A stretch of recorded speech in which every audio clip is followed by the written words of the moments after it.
Merci de nous rejoindre sur Radio J, toute l'actualité. Et cette semaine, on en parlait sur Radio J de cette attaque terroriste qui a coûté la vie à 7 civils israéliens. C'était vendredi soir dernier, alors que ces fidèles sortaient de la synagogue dans un quartier du nord de Jérusalem. Alors il y a eu beaucoup de réactions internationales, réactions indignées, mais aussi réactions un petit peu mitigées finalement. Parmi elles, celle de la France, surtout les médias français, alors qu'Emmanuel Macron rencontrait justement hier soir à l'Élysée le Premier ministre israélien Benyamin Netanyahou. On va en parler justement avec notre invité. Il est en studio en direct avec nous, c'est Pierre Lursa. Il est juriste et c'est un observateur, Pierre, de la vie politique israélienne. Bonjour. Bonjour Ilana. Merci d'être avec nous. Vous êtes de passage en France et on vous remercie d'être là. Alors, on va parler d'abord du traitement médiatique français qui a été réservé à l'actualité en Israël la semaine dernière, à commencer par la fameuse agence France Presse, voilà, reprise par tous les médias dans leur ensemble, Libération, Le Monde, etc., qui ont notamment désigné, la semaine dernière, le quartier juif de Jérusalem, Neve Yaakov, comme une colonie et même comme un quartier de colonisation juive. Alors ça vous choque justement cette rhétorique, vous, de l'AFP, bien qu'on soit quand même habitué depuis quelques années maintenant à cette forme de relativisme du terrorisme en Israël? Oui, je crois il faut pas s'habituer, il faut pas laisser l'habitude finalement nous empêcher de protester régulièrement, et il faut pas se lasser de rétablir la vérité. Neve Yaakov, c'est pas un quartier de colonisation. Moi, j'ai habité juste à côté. C'est le nord de Jérusalem. C'est même pas Jérusalem-Est comme disent les médias. C'est Jérusalem, et c'est un quartier où des Juifs ont habité depuis 1924, c'est-à-dire 40 ans avant la création de l'OLP, avant qu'on nous parle de l'occupation des territoires entre guillemets. Donc non, Neve Yaakov, c'est Jérusalem, et je pense qu'il faut dénoncer cette façon finalement de trouver des excuses aux terroristes. C'est pas parce qu'ils habitaient dans une colonie qu'ils ont été tués. Et c'était des Israéliens qui sortaient de la synagogue un vendredi. J'ai lu encore pas plus tard qu'hier dans un média français, je crois que c'était Le Figaro, une fusillade près d'une synagogue. Ouais. Non, c'était pas une fusillade, c'était des Juifs qu'on a Exactement. abattus à bout portant. Je ne me lasserai pas. Ça fait longtemps que j'habite plus en France, mais chaque fois que j'ouvre un média français qui parle d'Israël, et ben j'ai toujours la même réaction, le même écœurement, et il ne faut pas se lasser de le dénoncer. Oui, c'est vrai qu'on a parlé de fusillade pour parler donc de cette attaque vendredi soir. Et puis dans le même temps, les médias français ont utilisé notamment la rhétorique de meurtre pour parler de l'opération antiterroriste des 8 terroristes qui ont été tués à Jenin. Oui, les avant. médias français ont fait un parallèle entre l'opération antiterroriste menée par Tsahal à Jenin et l'attentat de la synagogue de Neve Yaakov. Imaginez si un média israélien parlait d'une fusillade au Bataclan, ou mettait sur le même plan les terroristes qui ont été liquidés par les unités antiterroristes françaises. Eh bien, ça ferait un scandale en France. Et je trouve que c'est pas seulement les médias, d'ailleurs, c'est aussi la position officielle de la France, puisque c'est le Quai d'Orsay qui a parlé de l'engrenage de la violence. C'est ça, ouais. Et le président Macron lui-même a repris cette expression d'engrenage de la violence. Oui, c'est ce que vous avez expliqué dans un article de Causeur. Vous avez écrit la rhétorique indécente de la diplomatie française au niveau politique notamment. Vous dites que c'est indécent. Bien sûr, c'est indécent de mettre sur le même plan des terroristes qui sont abattus dans une opération préventive et des Juifs qui sont tués en sortant de la synagogue. Emmanuel Macron rencontrait par ailleurs hier soir Benyamin Netanyahou, le Premier ministre israélien à l'Élysée. Ça a été l'occasion pour eux d'aborder plusieurs sujets d'actualité, l'Iran, notamment la lutte contre l'Iran, et puis bien sûr le conflit israélo-palestinien. Emmanuel Macron qui a dit que les implantations étaient notamment la cause du problème. Qu'est-ce que vous en pensez ? Oui, là encore, c'est la rhétorique française qui ne date pas d'hier. Et Emmanuel Macron n'a rien innové, n'a rien inventé. Il ne fait que répéter le mantra du Quai d'Orsay et de la France sur la scène diplomatique, avec peut-être quand même, moi je trouve que la diplomatie française a tendance à devenir de moins en moins amicale envers Israël, parce que pour des raisons sans doute qui sont liées à la démographie, la France n'a plus beaucoup de politique extérieure, elle n'a plus qu'une politique intérieure, et sa politique extérieure est dictée par sa démographie. Ça n'empêche pas d'ailleurs Emmanuel Macron d'avoir des très bonnes relations avec Benjamin Netanyahou. Je pense que les deux hommes se connaissent bien. On les a vus hier se saluer, se prendre dans les bras. Oui, ça n'est pas contradictoire. Il y a des très bonnes relations sur le plan personnel. Je pense que la France aussi a besoin d'Israël sur beaucoup de sujets. Vous savez qu'il y a ce mythe de la Startup Nation. La France aimerait bien devenir une Startup Nation. Je crois qu'elle en est très loin.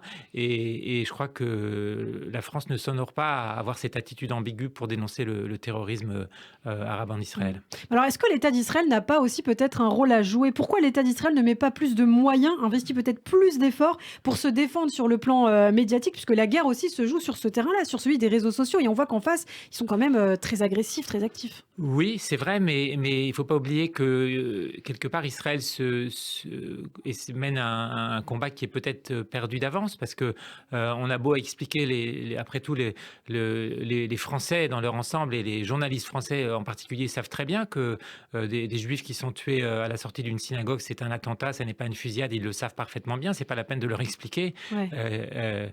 Donc on ne peut pas faire boire un âne qui n'a pas soif. Le fait de dire que le terrorisme n'a jamais été aussi fort depuis le retour de Benyamin Netanyahou, ce qu'on a pu lire dans certains médias, notamment France Info qui a fait un article là-dessus, qu'est-ce que vous en pensez?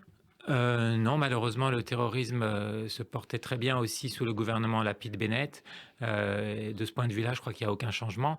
Par contre, on peut observer une réaction beaucoup plus musclée du gouvernement israélien, le nouveau gouvernement israélien. On l'attendait beaucoup sur ce sujet, notamment le ministre de la Sécurité intérieure, M. Ben-Gvir, qui, je pense, a tranché sur ses prédécesseurs, notamment les mesures qui ont été prises, le scellement des maisons des terroristes, avant même tout débat à la Cour suprême. Et peut-être ça nous permettra de faire le lien avec un autre sujet, c'est-à-dire que, en général, pour que l'armée puisse sceller la maison d'un terroriste, il faut déjà qu'il y ait un recours devant la Cour suprême. J'ai moi-même assisté à des procédures devant la Cour suprême, des audiences où les familles des terroristes sont représentées par des avocats, en général financés par des pays étrangers, qui viennent expliquer pourquoi il faut pas sceller la maison du terroriste et de sa famille. Et bien là, Itamar Ben-Gvir a pris les devants et la maison du terroriste a été scellée le jour même de l'attentat ou le lendemain même de l'attentat, avant même tout débat devant la Cour suprême. Alors justement, on parle de ces mesures qui ont été annoncées, donc la révocation des droits à la sécurité sociale aux familles des terroristes qui soutiennent le terrorisme, l'extension de l'octroi de permis de port d'armes aux citoyens, et puis la démolition donc des maisons, le scellé. Mais reste à voir si ces mesures sont vraiment dissuasives. Pour l'instant, on voit que ce n'est pas vraiment le cas, puisque le terrorisme est toujours aussi fort. Non, elles sont dissuasives. Ça ne veut pas dire qu'on va éradiquer comme ça le terrorisme. Évidemment, ça n'est pas suffisant, mais elles ont aussi une valeur morale, parce que il y a un phénomène qui est pas très connu peut-être ici, mais c'est que vous savez que par exemple, quand il y a des familles de terroristes qui viennent devant les tribunaux israéliens pour réclamer, pour se défendre entre guillemets contre les mesures de rétorsion prises par Israël, eh bien du côté des familles des victimes, là, il y a personne pour les aider.